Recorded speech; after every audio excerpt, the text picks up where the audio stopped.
Imagine returning from a hunt with one piece of meat left. You are hungry, your family is hungry, but another person has nothing, so you share it. That sounds generous, but for ancient humans, it may have been much more complicated. Food was never guaranteed. A hunt could fail, a drought could last for months, an injury could make hunting impossible. Yet archaeological evidence suggests humans repeatedly lived in cooperative groups where food was shared. Why would evolution favor giving away something you desperately needed? The answer begins with uncertainty. Imagine two hunters returning empty-handed. Tomorrow, one of them succeeds. The next day, the other succeeds. By sharing, both hunters gain something important. They gain insurance. When your luck changes, someone else may keep you alive. This idea is called reciprocal cooperation, and it doesn't require modern morality. It can emerge when individuals repeatedly depend on one another. Anthropologists studying hunter-gatherer societies have documented extensive food-sharing traditions.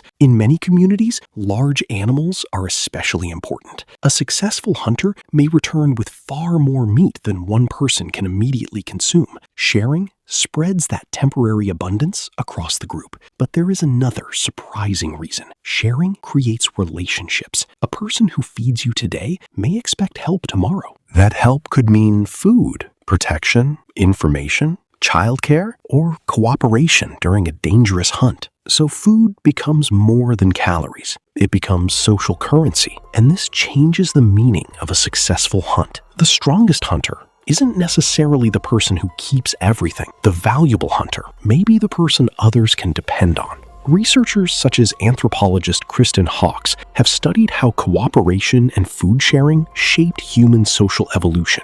Her work on hunter-gatherer societies helped highlight how individual success can benefit an entire community. There is an even stranger possibility. Food sharing may have helped humans survive childhood. Human children take unusually long to become independent. Compared with many other primates, they require years of care. That creates an enormous problem. A mother cannot always obtain enough food alone. Other adults can help. Grandparents can help. Older siblings can help. Hunters can help. The entire group can become part of the survival system. This may be one reason human cooperation became so powerful. But sharing wasn't necessarily peaceful. Food could create arguments. People could remember who shared. They could remember who refused. Reputation mattered. A generous person could become valuable to the group. A selfish person might become less trusted. So something as simple as passing someone a piece of meat may have shaped human psychology. It rewarded cooperation, it punished betrayal, and it encouraged people to think beyond the present moment.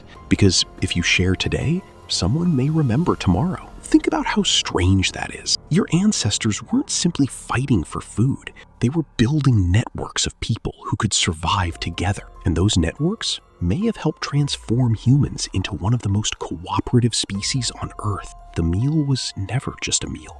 It was a promise. A promise that when your luck disappeared, someone might still be there. And perhaps that is one of the oldest technologies humans ever invented. Not the spear, not fire, but trust.